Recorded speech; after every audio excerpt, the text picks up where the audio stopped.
Hello, hello. Welcome back to the new tribe. I did not abandon the podcast. Life has been going 4,000 miles a minute, approximately. And so I just had to let my head spin for a while before I could get oriented again and sit down and have a chat with y'all. And today we have the man behind the scenes, Mr. Carey. Mr. Carey. Wow. Zach. Zach is our producer and my partner in all of the life adventures.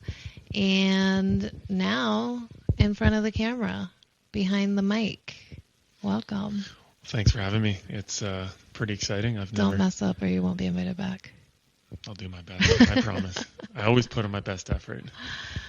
But it should be fun, and it's something I've been looking forward to. I've never really sat behind a camera, but I'm ready to dive into it. So thank you. Let's start with Carey. Wow. Yeah. Well, you learned something new, and We learned something new at the same time. We did. I had no idea. Took the family back to Canada last September, and we're sitting on the farm, and my mom just shares with us why she named me Zachary. It's to either go with the first name as Zach or use the last bit of Zachary, Carey, and I had no idea. I had absolutely zero idea, and Scarlett is all over it now. She calls me Carey all the time. Almost exclusively. Yeah, so it's been fun, but it seems to stick. Yeah. I like to think of Carey as your alter ego. Yeah. It's the one that now watches anime, remember? Oh, yeah. The boys have been getting you into anime. Yeah. Man, that must kind of suck that you have to do something you don't want to do just to get the kids to like you more. Yeah. It's not that bad, though. I watched a couple episodes of one. It's okay. But what they say does not match closed captioning, so it's a little confusing. So I have to choose one or the other. Yeah, I don't think anime is meant to match the sound. No, it's a little different. I don't know. The opening credits are banging, though. It's pretty interesting. They sing about something. I have no idea what they're talking about, but it's... I came in here the other day and they were watching one and the kid was like... Well, first of all, it was like a bunch of teenagers. They were in high school. But all the characters looked like white people and I was like... Oh, yeah. This is confusing to me. But they were having like a Groundhog Day thing where he kept waking up and living the same day. A little bit of repetition, yeah. Yeah. I don't know what it was. But it sucked me in for a minute. Well, there you go. Yeah. Now you're somewhat part of it. Now we're Animaniacs. Yeah, this whole house is. I mean, no. Well, thanks for having me. I'm excited to sit down and chat with you on the New Tribe podcast. Sort of partially yours too. Oh, also, thank you for these super cool mugs that you had made for us. The New Tribe with our logo, and then on the back it says "Go with Love," and I love that. If anyone would like to order one, we're gonna get a website. Are we doing that? Yes. So everybody, keep your eyes out for a website. I'm in the process of building one. And that'll give us an opportunity to interact with a number of different things that the New Tribe is trying to incorporate. It'll definitely talk about the medicine and the ceremony space. So if you do find yourself in Houston, you will know how to look us up to setting up any potential conversations about the medicine. And also nutrition or any other things that just... Yeah, and we'll just be sharing the other classes and things that we're doing. Yeah, but in the meantime, just keep an eye out for the information in the show notes and following us on Instagram. So we're back from Greece. Nobody even knew we were going to Greece. Well, I'm pretty sure you posted a lot of things online. Your Instagram story showed us in Greece. No, but we're back on the podcast for the first time since before even training. We haven't recorded since February. It's been a minute. Sorry about that, guys. We had to get the creative juices going. We had to build up some stories. We got lots from travels, from just life. We are, as always, busy. Lots of moving pieces. And finally had some time to breathe. Mm-hmm. And now we are here sitting in the living room when we should be actually in Canada, but we're not. We're back home. We spent the whole day in the airport yesterday trying to go to Canada, but instead we just spent 8 hours of a Thursday hanging around the airport. So that was good times. At least you got to avoid the cold weather. It snowed on Saturday in Calgary, so her excitement for the trip went... I was excited to go and see your family and friends. Yes. I was not excited to unpack my cold weather clothes so that I could pack to go be miserable in the cold weather, because this is my time of year. I love the heat and I love the sunshine, and I feel like I have been traveling into the cold. And I feel like it's been a really long winter, so I'm just soaking in the sun. So that was kind of tough, the idea of mentally preparing to go somewhere where it's possibly going to snow on us. Yeah, and we'll probably dive more into this, but we went to Greece, and lo and behold, the day that we get there, the weather is miserable, rainy. And cold. Very, very cold. And we did not pack for that kind of weather. No. So it was exceptionally uncomfortable. Yeah, so I'm just so grateful for the warmth and the sunshine, and I'm not ready to go away from it. So selfishly, I'm happy that we're home. And I think come August, when I've had enough of the heat, would be a great time to go to Canada. It'll give us a lot more time to enjoy family, friends. The weather will be better, and we'll be more rested by that time. Yeah, it's been wild. So upon our last episode that we put out, I was getting ready to enter Bufo facilitator training, which was something that I have been very called to do since the first time I sat with this medicine about 3 years ago. I knew that the call was there, and I knew that someday down the road it would be a big part of my life, but I didn't know when. And then through a very wild series of circumstances, if you have been following me on Instagram for the last few years, you would know that I've been on kind of a very open-ended journey. And in a radical way, it began when I sat. Actually, it began when I sat in ayahuasca. And so throughout my journey to really open myself and, my family, we as a whole just didn't know where to place ourselves. I went into Bufo facilitator training, which maybe we can dive into that a little bit more later. But I went into this training, which is a 2-week immersive program where you're developing a relationship with the medicine by sitting all day, every day with this medicine and learning how to develop a trusting relationship with the medicine so that you can work with it. And I knew that going into this training was going to be a massively transformative experience for myself, but also within our relationship and for our family as a whole. And I had no idea how that was going to look. But that for me was such a huge part of the training. Was like, I have been following the call of this medicine for almost 3 years now, since the first time I sat in it, and have made such radical changes in my life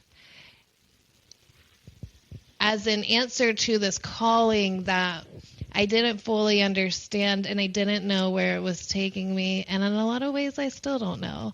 Like, I feel like we're still at the beginning. Yeah.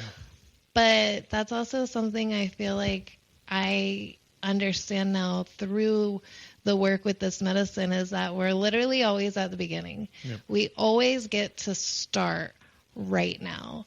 And so whatever is in store for me, this medicine and I are co-creating because of the relationship that I developed with it when I was in the training program. But the actual like day in and day out experience of being in the program was incredibly challenging. Just the experience of being inside of this container with others and others that you don't know, like no previous connection or affiliation with these human beings. And then you dive into this energetic space of unity that is an indescribable experience.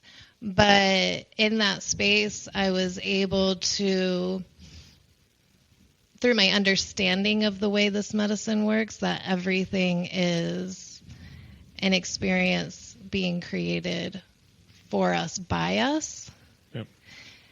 able to navigate that training as a play being put on in front of me. And the entire play is orchestrated for me. So what is it telling me? And so that was 2 weeks of just like mind-blowing, introspective, like oscillating between the microcosm and the macrocosm and being in both spaces at once. It was a lot. It was a lot. And no matter how you put it, no matter how much preparation you put in to getting yourself to that point, to start the training, to enter the medicine on a whole new level, you truly didn't know what you're getting into. And when you enter that space in the small little bunkhouse and you're around these new people you know very little about, but you're going to share so much energy with them, and you're going to enter the medicine space. And it was a lot. I entered that training with you just in a way of support. And then, lo and behold, I end up, now I'm a facilitator too. We get I think we were probably about 4 or 5 days in when we both realized that you were doing the training. I kind of knew. Like, I knew from the beginning you were going to do the training unofficially, but I didn't know how much you were, like, how involved you were going to become.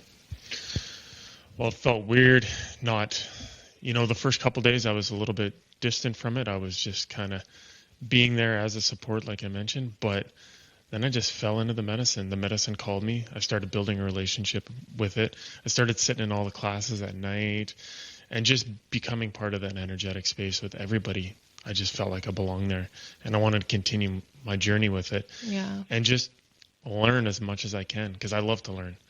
And not only did it teach me so much about the medicine, but it taught me a lot about myself. And I'll tell you what, it was life-changing, and it continues to be.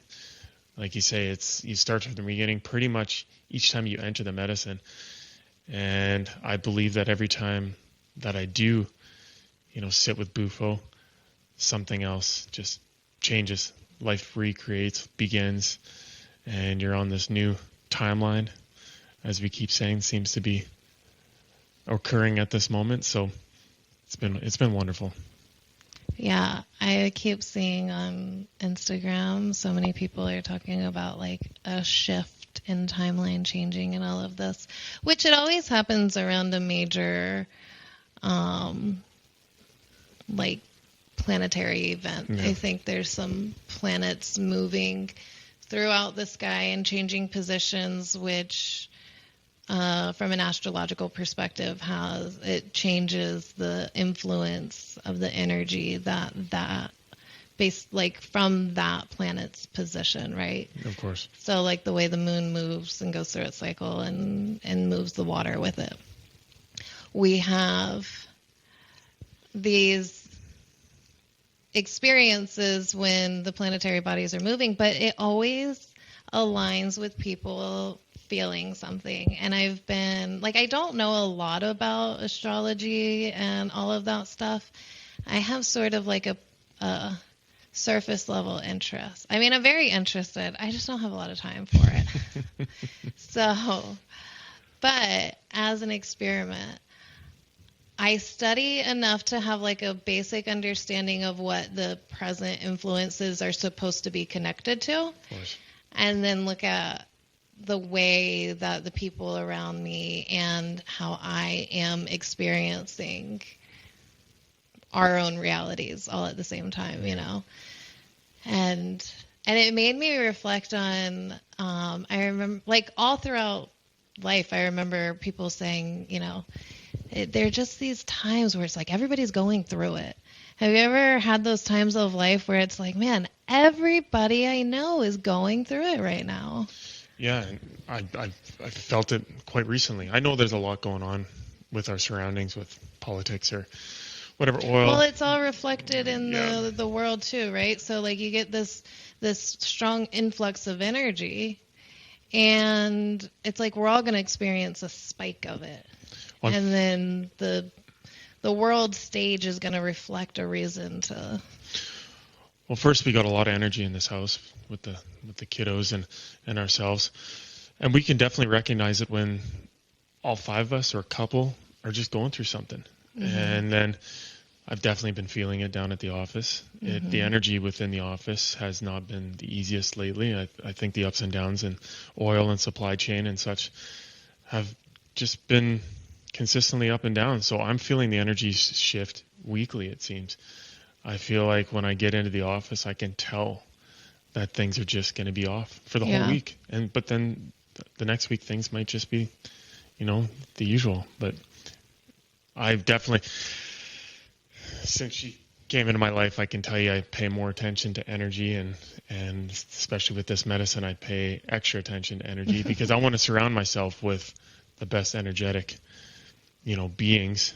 And it seems that lately it's just been a lot up and down with a lot of energy moving. Yeah, so we're all experiencing some aspect of transition in our lives, but it affects us all differently. So, yeah, it's interesting to watch. So, we know how to recognize the experience of a shift happening in our lives, which is what we are now calling a timeline jump or transition or whatever. But certain moments and events exist within our lives that change things, change the trajectory or the experience or the participants in your life or the environment, whatever. Yep. Something changes it, and that is a moment of transition. So with that understanding, we go into this medicine. And when you are working with these sacred medicines, you carry an intention, and the intention that you take into your connection with the medicine has an absolute impact on the experience you're going to have, but then also how you experience your transition from, we could say, integrating the medicine in the experience. But it's really not like with Bufo especially, it's not like about integrating the experience. It's about setting a clear and purposeful intention and then going into the medicine and working with it. And then as you move through that space, carrying the intention and seeing how that transition occurs. But as we're in training and we're going into ceremonies multiple times a day and carrying intentions, we're feeling them work through in just insane ways. So it did feel like a big, giant, blurry transition space over like that whole month. Yeah, it was. And it was really difficult to really dial in your intentions, like you were saying, because there was so much moving around and you're consumed by so much of the busyness of trying to focus on your own relationship with the medicine that for me, like daily going into the medicine, it was difficult to set that intention. But for me, it was all the busyness and around, all the learning and all that, it was that moment where I walked from the house down to the ceremony space. That gave me 3 minutes to really focus on my intention. That's the same as like preparing mentally Yeah. as I'd walk down to the space. So that was the most important part for me. And you still, when we serve and I have people come up and ask, like, how do you set your intention? And I get, like, when people have mentioned it to me, it's been hard to figure it out during the week. But that's life. Life is busy right now. We have a lot of distractions and a lot of going on. And I just tell them that when you get to USNT and you start your walk down to the ceremony space, that gives you an opportunity to really dial in your intention. That it's beautiful. You're walking in the sunshine or in nature, and you don't have anything to focus on except for walking into that ceremony space. And with that, and from what I've learned through all the busyness of training and how chaotic it might have seemed, giving myself that time during that walk, I entered that ceremony space with a consistent intention that I was hoping for. Well, good. It was amazing. Oh. Oh. Okay, so I didn't fully mean to dive down the Bufo toad hole. But that was, after our last podcast episode, I was preparing to go into that training, which I had a lot of fears because I did not yet have the relationship that I have with this medicine now, and I didn't have, obviously, that was the point of going. Yeah. And so leading up to it I was just going through it in a big way. And then we got out of training, got our feet back on the ground a little bit, and went to Greece. Yeah, we did. So we took a nice fun trip that ended up being one of the most challenging travel experiences either of us has had. It was a bucket list item for some travel, for myself definitely, and I know we've talked about this beautiful trip to the islands and hopping around on ferries and boats and all these things, and it got exciting, and especially coming out of training and transitioning our life into this new journey. What better way to celebrate than go on this beautiful trip to Greece, which it's in the Mediterranean. We hear so much positive about the beauty, but we get there and it's raining. Our flight got delayed, and it took off quite a bit later. So the first night we get to Athens, we missed our check-in. So we had to scramble and find a new bed that night.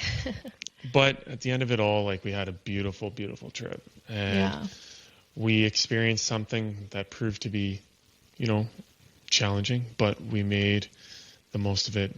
We celebrated your birthday. Yay. We spoiled family and the loved ones. And it was great. It was incredible to share that with you. Yeah, it was an amazing trip.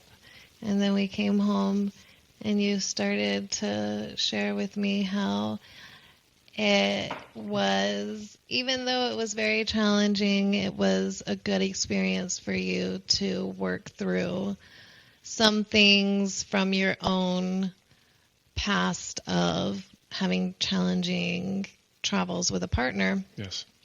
Which I totally understand. But then I was like, oh my gosh, this all makes sense. Why literally everything that you could, like, without it being emergent, we experienced everything that could make a trip crummy. We had a massive delay getting out of the country. We arrived late. We couldn't get into our hotel. The weather was uncharacteristically cold and wet. We weren't prepared for it. We both got food poisoning at separate times throughout the trip. Like, it was like, whatever else, like, what kind of major inconvenience can I throw at you? But in spite of all of it, we still had a great time, and we made the best of the shitty parts. Shitty indeed. And, I got some cute sweaters to bring home that I would not have otherwise brought home from Greece, So we made the best of it all. And then when you shared that with me, that it was like you needed to experience those things, and I could see how from in your reality, you were creating these experiences so that you would know how we would navigate them together. Yep. And I was like, oh, okay. Because I have bad travel luck with flights being delayed and canceled. And that part was on me for sure. I don't know what it is. I'm used to it now. But that part's on me. But then I was like, the rest, like, I never get sick. I mean, I got sick when we were in Europe last year. So. In Sedona. And I got sick in Sedona. Yeah. Okay. Well, I only get sick mostly with you. Yeah, that's fair. But anyway, I was just like, these kinds of things don't happen to me. Once the plane finally takes off, like it's smooth sailing. Yeah.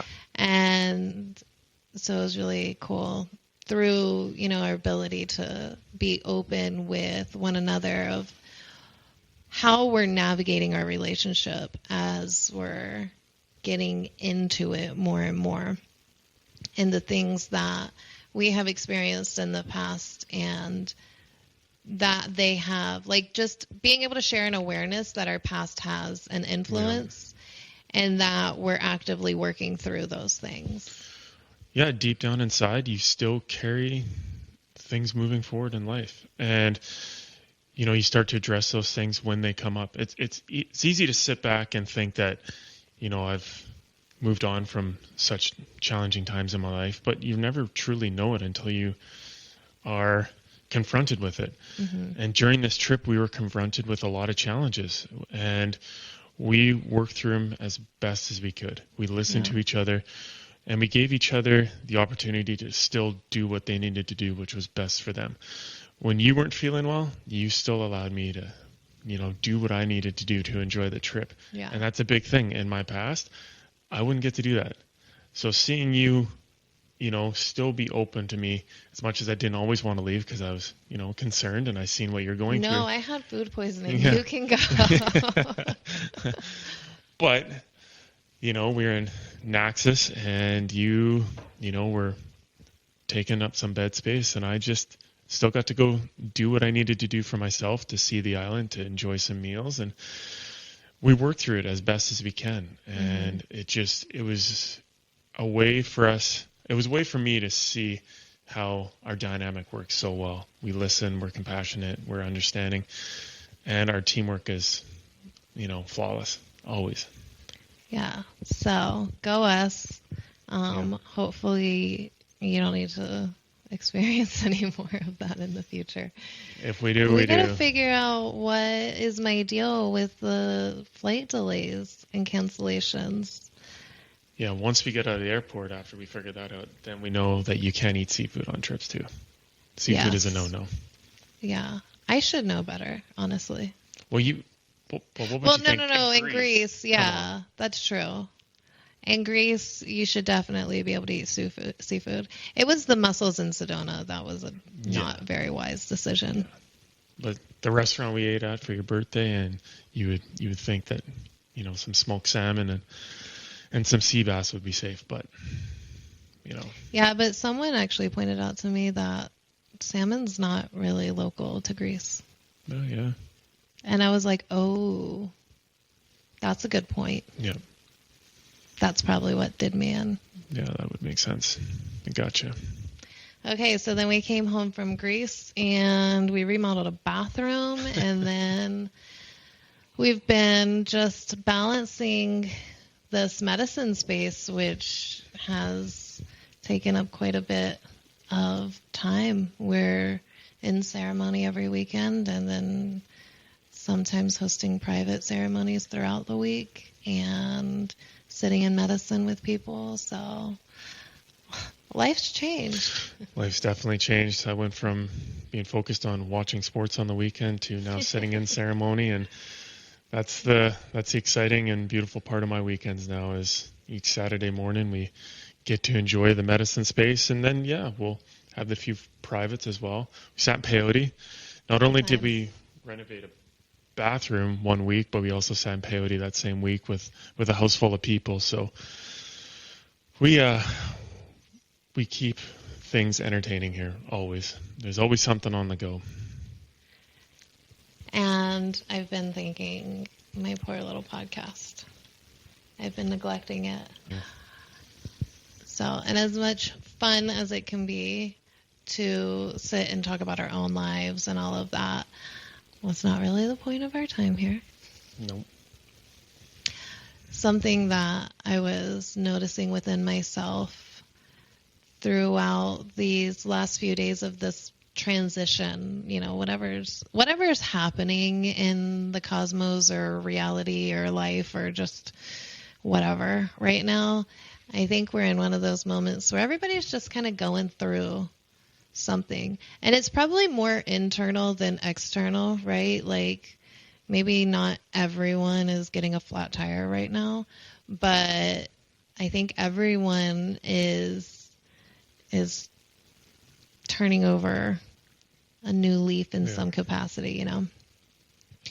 And for me, it, as always, like years, my work has been in regards to my relationship with my mom and how much I have struggled through that.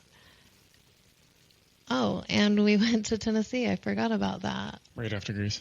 Came home from Greece and went to Tennessee, and that was the trip that was challenging for me because I knew that I was going to see my family. We went back for my youngest brother's high school graduation. And I have an estranged relationship with my parents and a very strained relationship with all of my siblings since also those of you who follow me on Instagram may remember my earth-shattering trip to Bali a couple of years ago where I, decided to take some time for myself and just get away from everything that I am and have been and all of my responsibilities and identities and roles and just everything and just take a freaking breather for a minute because that's not something I've done in my life. And I mean like by myself without my kids. So when I went and did that and had this incredible experience traveling by myself for a couple months, I also had the most I definitely had the most difficult experience of my life having sexual abuse memories from my childhood surface. And I think it was a matter of being in the space where there was nothing else, that allowed these things to come up. And also working with Dulce. That's where she and I met. And so I experienced all of these memories come back. And from that, this entire nuclear bomb went off within my family. So to sum up that experience for anybody who was not following me on Instagram a couple years ago, I go on this I guess kind of my eat, pray, love thing. I just wanted to go to Bali and chill and explore by myself. And I did yoga teacher training, and it was this amazing and beautiful experience. But then I had these memories surface. And so I reached out to, so it was my mother's ex-stepmother, and kind of asked her some questions, and she validated everything to me because I, of course, was questioning myself about everything. And then I reached out to my siblings, which none of us are none of us were surprised about it. It's not like shocking news. My mom's father is a creep and has been accused by many people of being such, and even has an arrest record, so who was surprised? Only my mother. And I wasn't going to say anything to either of my parents before I came back to the States, but then in a sick and shocking turn of events, he commented on a video that I had posted in Bali, and he commented, "Love that ass." Wow. And I screenshotted the comment and I texted it to my mom, and she texted back, "OMG, I'm so sorry." And that's when the floodgates burst open. You'd think there would be more to that, but... Well, so that was when every, atomic bomb and Watergate and every, traumatic or scandalous event that has occurred in the world culminated within inside of my family. Yeah. And I felt like I walked around with my ears ringing for a few months after that. And I came home from Bali, and I had no idea how to put my feet back on the ground. Yeah. And that was definitely the hardest part of it all, and I realized in that space that as a child, I built my entire sense of security and stability on my mom. And even though we had not had a good relationship for many years, I realized that my sense of stability and security was she was still the foundation of that. And when she denied everything, she never picked up the phone and called me. She didn't even really talk to me over text. She just said, "I don't see how that could have happened," and then just stopped interacting with me. And so I was left to navigate all of this, and my siblings were also trying to navigate it in their own way, which left a lot of them incapable of being supportive. Yeah. And so when I came home and I realized that everything I had built my sense of identity and safety in the world and everything on no longer existed, I went through, it was not even a dark night of the soul. It was I had to truly die unto myself. Mm-hmm. The identity that I had as a human being, being a mother, I learned from being a daughter. And I learned being a woman by being a daughter. And I learned all of these things about how I'm supposed to exist in the world from being the daughter of someone who, when I needed something, was no longer there. That can't be easy. And obviously listening to you, discuss this story, you shared a lot of it with me over, this past year and a half of us getting to know each other. And it just seemed like, you made that choice to go to Bali to do a lot for yourself. And it seemed like that was an opportunity for your mind to open up in a way that allowed you to, navigate a few challenges that you went through in your life. Yeah, for sure. And with that, it gave you the space to deal with it. And you had somebody there for you that helped you navigate that stuff.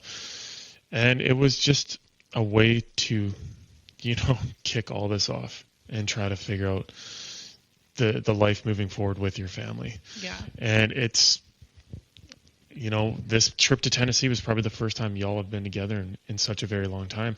And nobody really went into it talking about what happened during that time in Bali and all the things coming forward. So you were expected to go into this, graduation for your brother, get all of your family together without really even discussing it and try to make things work. And it was. Well, I don't think anybody expected it Well, of me or anyone. I think everybody was expecting just to get swept under the rug and not worry about it.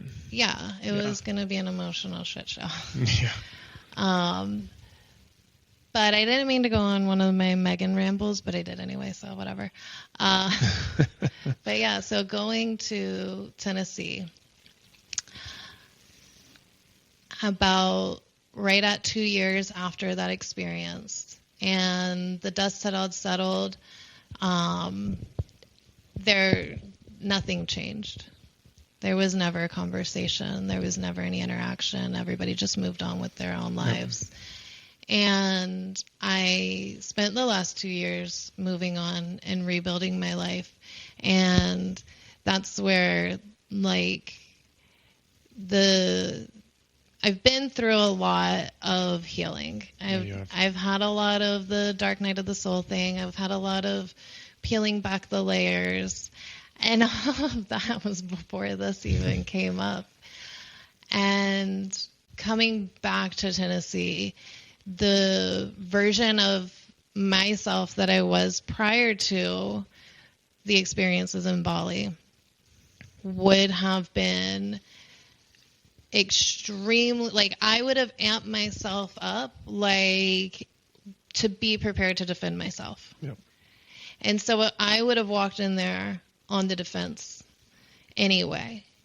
And I would have unknowingly been looking for the conflict, because it was valid that I had to always defend myself. Of course.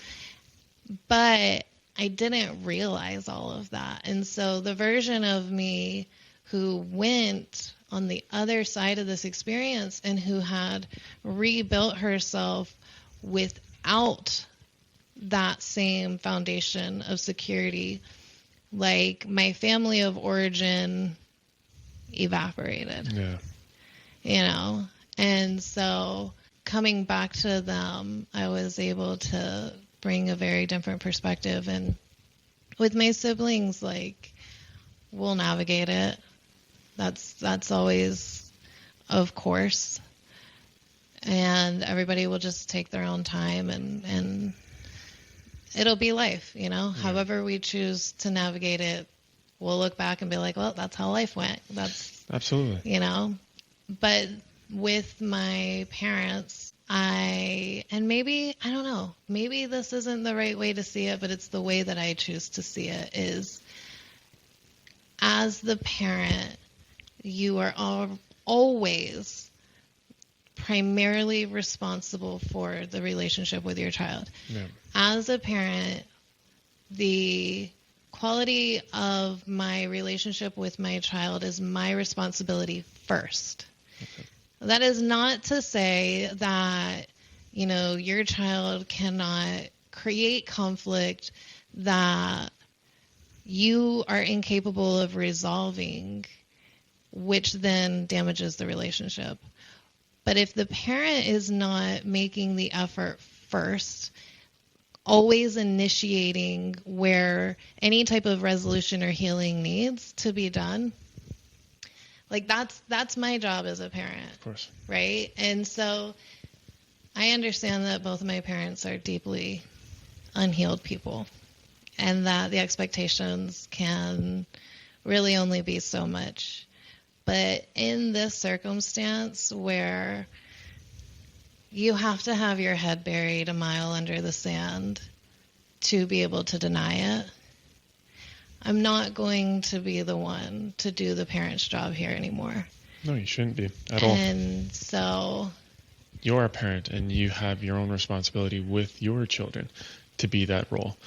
And that's where you should put your, priorities towards. It's their responsibility to build that relationship with you again. And if they're not going to put in that effort, like we've seen in Tennessee, then, they're lost. That's their loss. Yeah. You're going to do what you have to do with your kids, and that's what you've done. You've built that relationship, and you've taught me how to build that relationship too. What's been beautiful is me coming into this amazing family, and you've guided me down that. You've showed me this is what, it's going to take for me to build this relationship with your children, is I have to put the effort forward. I have to put myself out there. And we've seen, them go through some things, and I've had to really open myself up to them, because they're not going to come to me, and nor should they have to, unless they feel like I have opened myself up to them. Because it's been really good. Like, obviously, your oldest has navigated a few things as of late, and it's been beautiful just to, be there for him and support for him. And I learned from you that I have to, give that opportunity to him. And and once I let him drive my truck and let him talk, I didn't get to say too much. For about an hour and a half, he did all the talking, but it was great. He just let it all out there. It's really not that difficult. You just gotta hold space and let them feel a little something. And right now, driving makes them feel excited. So, but wouldn't that be something if your parents came up to you and just opened that space up to you, right? Yeah. That would make a big difference in moving forward, but they don't. And the trip to Tennessee helped me understand that if it is, okay, let me back up. I can't say that it will never happen, but I am no longer choosing to put energy into that little space of hope that it will happen. I had to accept that maybe it doesn't. I can't say what percentage or, statistical likelihood of how the outcome will be. I don't care. All I know is that if it never happens, I can be at peace with that. Of course. And that's what going there and seeing the way that my mom chose to interact with me helped me find that space of acceptance and thereby peace. And that's been, a month now since we went? Yep. And recently, as I'm experiencing this collective transition right now, I was reflecting on the part of myself that's still grieving that loss, right? And I think that'll always remain.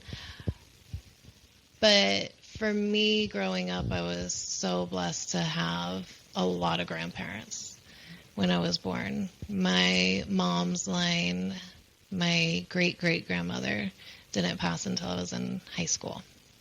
It's pretty rare. Everybody had babies young. But I got to know in person now, 6 generations of my maternal line, including myself and my daughter. And I can see now what a huge blessing that was, that I got to personally know these women, because it does help me understand my mom, and that she's coming from her own place of limitation as well.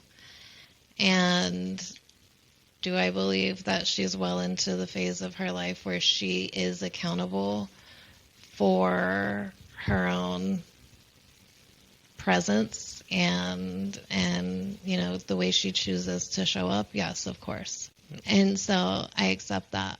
But I was thinking, with growing up with having all of these grandmothers in my life, and my mom she was on and off, raised by her grandmother, and she had a very big influence. And that's my great grandmother is why we moved to Florida when I was a teenager, when they moved down there. I feel sad for the fact that my daughter does not have grandmothers. I had what was that? 3 grandmothers on my mom's side and 2 grandmothers on my dad's side. And she doesn't have any that choose to show up for her. And she's such a loving person, and you can see when she's surrounded by, people, she thrives. And I can only imagine what she would be like if she was with, grandparents and being surrounded by that, because She loves love. Yeah, she does. So much. And showing love. And I mean, it sounds really sad the way, when we say it like this, but it's just the fact of the matter. So that's part of my own healing process, because they don't have grandparents that choose to participate actively in their lives, but they do have a tremendous amount of people in our community, in our lives, that love them. Absolutely. And we have friends that come over here and sit and play games and have conversations and help them do the dishes after dinner, and pay them way too much to do yard work at their houses. And they're not grandparents, but they're family. That's a big part of all this. And I think that's why, as much as Tennessee could have proved to be challenging, it wasn't because of what we've created here. We have created, starting with, our local tavern and the people we surround ourselves with there, which we've met such an incredible family, to the medicine space. And through all this, we have a beautiful community here. We have people that make us feel whole. We have people who will support us, who are there for us, who would break their backs for us if we ever needed them. And it's such a rewarding feeling, because we've put so much effort into creating something like this. Then when we chose this place that we live, it's all come together. Yeah. And with that, like you said, they come over, they spend some time with us. We have beautiful family dinners usually on a Sunday night, and we get joined by our friends. And, I look back at Christmas time when my mom came down to visit us and got to see Scarlett and they're baking cinnamon buns with her. And just seeing her with my mom and getting to experience that is that's what we have now. We have all this opportunity for... Well, that's where I was going next, is that we have these friends around us, and we have these amazing women who have taken us in, one being your mom, and especially Kimbra, who was our neighbor in Plano, and she adopted us before I was ready to let her, because that woman show up at my house on a Saturday morning with all this stuff to make breakfast for the kids. And I'm like, this is really weird. What is she doing here? Yeah. But I just didn't know how to receive in that way. Of course. And she did motherly things, and she was always looking out for my kids and checking in on us. And when I left Tennessee and came to Texas, I've never heard from my mom again. Yeah. Like, in those years, I think a year and a half prior to going to Bali, I heard from her 2 times. Wow. And so I was very standoffish to her in the beginning, but she just kept showing up, and she just kept being loving, and I saw how much my kids lit up when she'd be around and dote on them. And I remembered the value of having other people in your lives besides your parents who give you kindness and love and affection. And so even though the circumstances are what they are, and I was having this moment of just feeling a little grief over the reality of healing a generational trauma, is that when you change things, everybody is talking about doing their healing work and being cycle breakers and, doing all of these things. But the reality is that, for better or worse, what you came from is what you know. Yep. And when you are doing something different, it is unknown territory. And if the trauma that you're healing is specifically related to your lineage, then there's a pretty good possibility that you're navigating that on your own. Yep.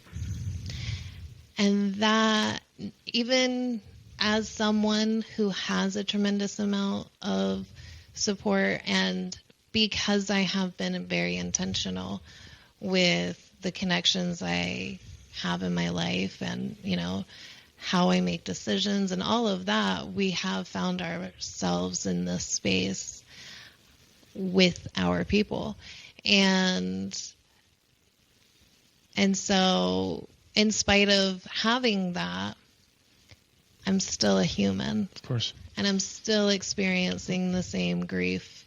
And I think that's an important thing to note, because we so often think that once I get through this process of healing this thing or letting this thing go or whatever, and I create the space and I can call in whatever's better to take it, the whole thing that you do in healing, everybody's doing it, but we think that means that it will just be better and things will be happy go rainbows, right? Yeah.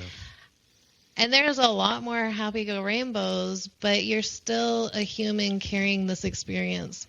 And I find that it's important to not carry an expectation of how you navigate that experience as far as like time or if I feel the need to cry over it, then I allow myself to cry over it. Yep.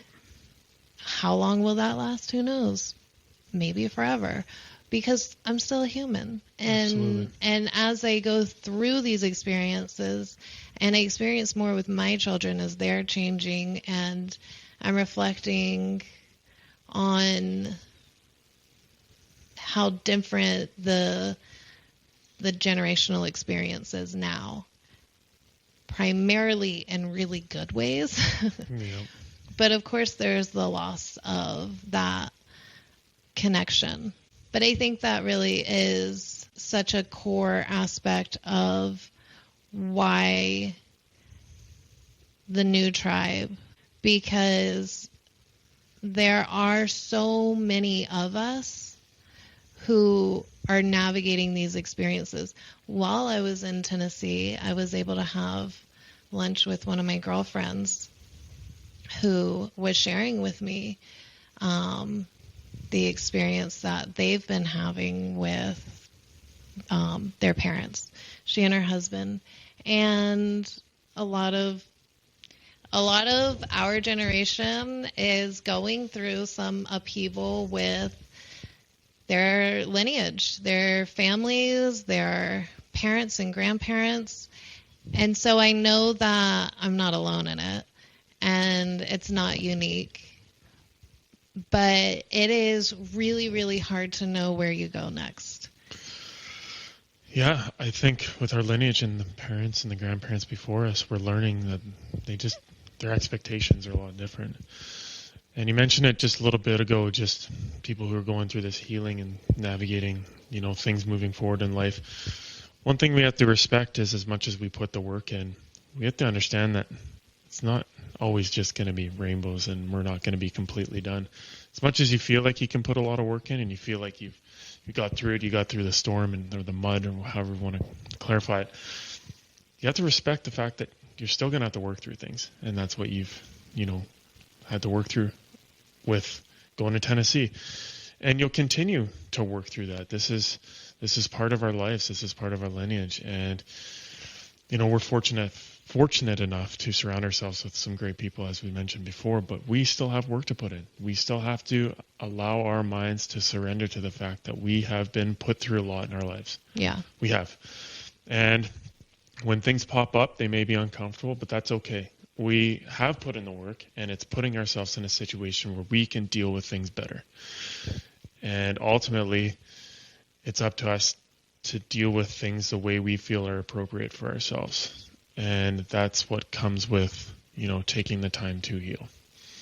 And for myself, a lot of the stuff that I've had to navigate, I've become understanding of myself. And there's going to be, a chink in the armor. There's going to be moments where I'm going to feel vulnerable to experiences and trauma in my life. But I surrender to it, and I allow it to enter, and I work with it. And I don't get frustrated, or I don't try to put it on anybody else. I just work through things as best as I can. And I seen you do this recently within Tennessee, and you did extremely well. You really did. You held yourself together so beautifully. You enjoyed the time, because we were there ultimately for your brother. And we had an amazing time. And you got to see some friends, and it was great. And from everything I've learned about you and all the work that you've done, you did so well. Thanks, babe. So that's why, for me, the new tribe, maybe every episode is just going to be another facet of why the new tribe. I've been in that place where you don't know where to go. Like, how do you build a life with no foundation? And so then how do you build a foundation, right? Because that's what family is. Yep. You are born into an established community of people that has an existing foundation. I'm not saying that, I was born into one that had a really messed up foundation. They're not always great. Sometimes you get lucky, but it's always something. Like, of course, yeah. Being reborn to yourself and having to build the foundation, it was the most introspective I could be, because I'm a person that does things with intention. Yeah. And so every single brick that I laid, because my foundation is also my children's, right? And everything that I incorporated, rebuilding this foundation, I did so intentionally. And through that process, I came to know myself with even more clarity than I had already had. And I found that that's a pretty solid foundation. Absolutely. It's incredible. It really is. And we're building a beautiful foundation out here. And so I just wanted to share today those thoughts as my perspective of this collective transition we're going through. I think it has something to do with Neptune, and I think that there's something about like releasing old stuff. Someone who knows this better than I do, please clarify it for me. But I read it before the transition started. And maybe I'm looking for it. Maybe I'm totally wrong. Maybe I don't know what I'm talking about at all. And I just made up what this transition is. Regardless, no one come to me for an astrology reading. Regardless, the space that I have been experiencing has helped me to understand. Can we got chickens in the window? See the window? I bet you that chicken will be in the podcast. If you're watching on the YouTube video, you get to see our little chickie that just climbed up in the window. Yeah, it's one of our hens. They like to just jump in the window and stare at us. I think it's the flies. Yeah, probably, but they do it when there's no flies out. Like just want to hang out. Yeah, they're just peeking in. They're eavesdropping on our beautiful conversation. So, as I have been navigating my perspective of this collective transition that we're going through, and I find that I am continuing to deepen my journey through the mother wound, I realized that there is a definite level of grief that comes with the realization that when you heal a generational wound and you stop a cycle and you end something that had existed within the lineage, that in essence you end the lineage, not the bloodline, but epigenetically you are literally changing your lineage. Yeah. And in my case, that has called for separation from, which all of my grandmothers have passed at this point. Yeah. And my mom is the last matriarch, I guess, of our family. And I think that's one of the things that makes me feel sad as well. And then I realized, because I can't control her decisions and her choice to, work on her own lineage of her daughter and granddaughter who exist, I can't affect that in any way. And I have chosen to change it for my daughter, and therefore her experience is different because I value my grandparents so much and the role that they have played in my life. And it makes me sad that my kids don't have that in a blood way. Yeah. And so that's just part of it that I've realized, the deeper you get, even when you find peace, there's another layer to come to terms with. Yeah, something more to unpack. Yeah, always. But you've told me numerous times, it stops with Scarlett. You're going to give Scarlett everything she needs to, start something new. Start something that you envision, that you wish you would have had. Well, and that's it. It's just she is the most badass person. She's so confident. She's incredibly confident, but she's also incredibly kind. Yes, she is. And I always say that her superpower is that she becomes every person's favorite person. Yeah. Anyone who's met Scarlett, she's their favorite person. Immediately. Instant. Everybody's looking for her. Always.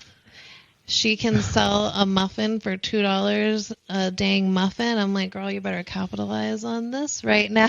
Yeah, talk about she just sits back and has this absolute gift. Yeah. And she's like, I'll just hold my back pocket, and I'm like, okay, I'll bake today, and then I'll just make $50 quickly.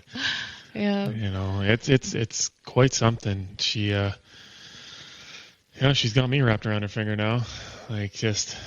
She wants to go to work. I took her to work with me one day, and that was absolutely incredible. And became besties for sure. Yeah. And but she just has a way. She really does. She's very kind. She's very loving, but she's got an energy about her that will just make you jump up and be like, okay, I'll do that with you. Let's go shopping. Yeah, she always is looking to do something fun. Yeah. Not just entertain me fun, but let's go jump off a cliff. Let's go dirt biking. Give me an anxiety attack fun. If she had a bull in the backyard, she'd want a bull ride. Yeah. It's one of her dreams. Wouldn't that be cool if we had a mechanical bull in the backyard? Yeah, it would be. And looking at her and knowing how amazing she is, that's where I grieve that. She doesn't express it, but I can't say that she doesn't feel it. That would be out of bounds for me to say. But she doesn't express any feelings towards the lack of presence of her grandmother. So I think that's just an aspect of being the link in the genetic line that chose to break from tradition. So she's just such an incredible person, and it shines through her. Everyone that she meets can see it.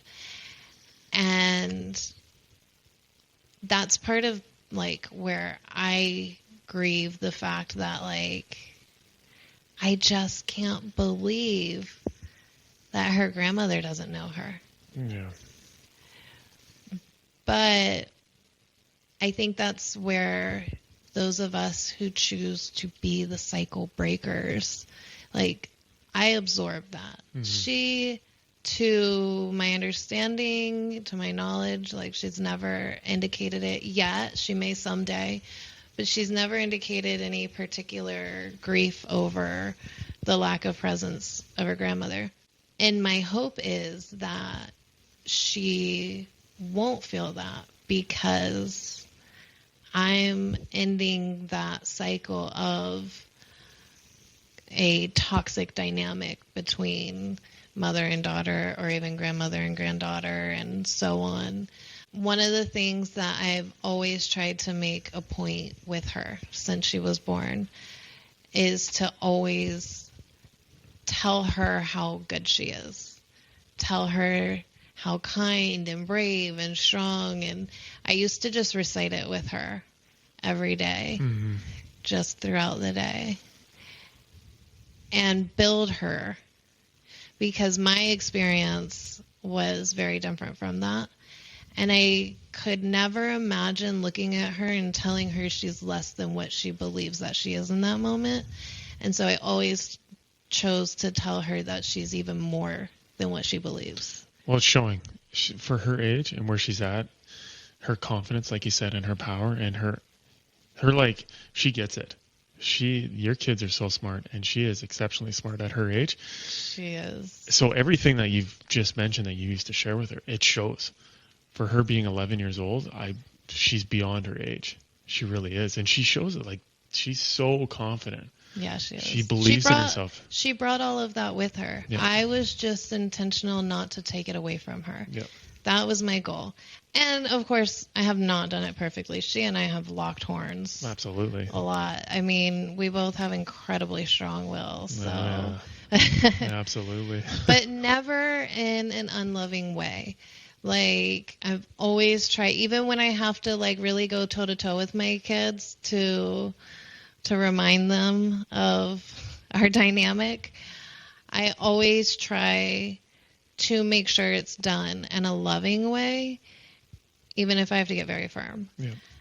And I think I'm starting to see that she is modeling that, because she's just kind of getting to the age where she's not like fighting back, like with her brothers or whatever. She's more standing up for herself and communicating. Up. Absolutely. And so this is like a newer development. And so, yeah, I think that in the end, even though I feel these moments of, like, it stings and it's kind of shitty that I can't pick up the phone and call my mom when I am trying to figure out some part of life, or, you know, I need a little guidance or something. It's so worth it to see her thriving in the way that she is. That was not something that existed within our reality. Well, it goes back to you building the foundation, right? Like, you have created something special, and all your kids and everybody in this household is thriving because you've put together all the, the bricks for this foundation that you've built. And it'll continue to go that way because you've put in the work. And it's beautiful. And it's such a sight to see. It really is. And so if you are also a cycle breaker, a generational trauma healer, if you are standing in front of the train holding it back in order to allow your kids to not get run over by the whatever bullshit flood is in your own bloodline, just know that there's so much value in what you're doing. And the moments that we continue to grieve, we're doing so on behalf of our children and our grandchildren, so they don't have to. And I know this does not mean that everybody's going to live perfect lives because we've healed all of our problems and we just move on. But it means that they get to navigate with more ease. They do. They get to experience things more intentionally. And they get to do so with genuine, unconditional love and support. And I know for myself, I'm like, I am not in any hurry, but I'm so excited to see who my children continue to become and what they're able to accomplish in their lives where they're already on like even ground. Yeah. If not maybe like a step up versus those of us who had to like climb out of the hole first. Absolutely. I think it's a big reflection of, everything that you've done for them. I think they are an even ground or step ahead. Definitely. They don't have to navigate a few things that we did, when we were raised. And that's good. That's really good for them. You've put in the work and they're going to thrive in it. I think it's beautiful to see. And at the end of it, I'm excited to see where they go to. I think we talk about this quite frequently. I think these kids are going to be rock stars. I really do. And they have so much passion towards everything that they do that whatever they set their minds to, it's going to be wonderful to see. Scarlett has it her way. She's going to be Sheevel Knievel. She wants to be a professional bull rider, own a jiu-jitsu gym, and a dirt bike and be rider. A professional dirt bike rider. So she'll be living. Yeah. She makes me nervous. Yeah. Yeah. Gavin's already getting his private pilot's license.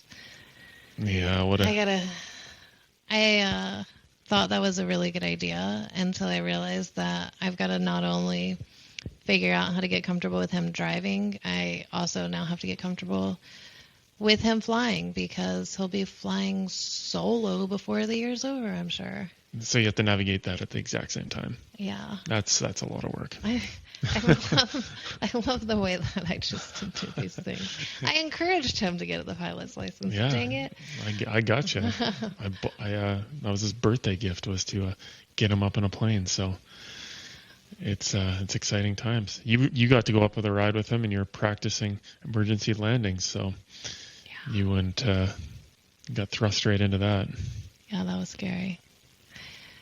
Anyway, I think we'll wrap it up, and I just want to say to anyone out there who is also doing this work, you are not alone, and thank you, because the children that you are raising, that you are doing all of this work within yourself for, are the peers who are going to be living in the world amongst my children.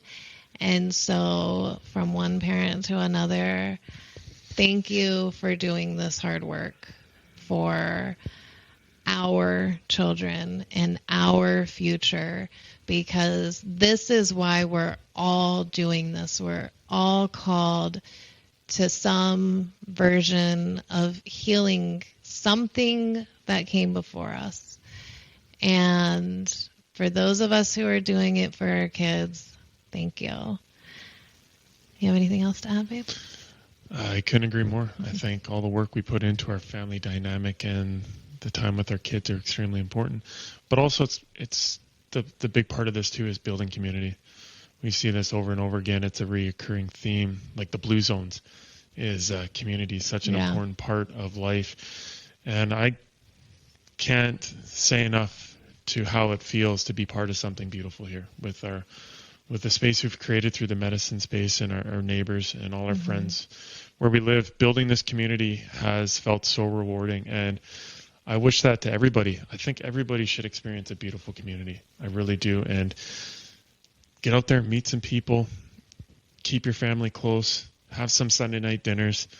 There's nothing more important than getting in the kitchen and cooking some food and sharing that with a wonderful family. And that's something we definitely have our eyes set on to do weekly. So And if anyone has any questions or interest of coming to visit the community that we have established here, we're organizing we've been existing more in the real life world than in the virtual world lately, especially through the medicine. So if anyone has any interest in coming to sit in ceremony with us, Zach will have all the contact information in the show notes. Is that what The you show say? notes, absolutely. Okay. And yeah, we'd love to have you. We're getting into doing some yoga classes. Finally, going to put that yoga certification to work. And now my new nutritional herbalist certification. I'm going to be teaching some nutrition classes, which I'm super excited about. That is definitely way more my passion. I love yoga, but I also hate it every time I do it. I love-hate thing. But yeah, and that's where our focus has been, and it has always been with the intention of creating more space in the real world to connect in. Yep. So if you happen to be around the Houston area and you're interested, shoot us a message. Yep. And if you have any interest in finding yourself in the Houston area, particularly to come sit in ceremony, let us know. And if not, I hope you go with love. Bye, guys.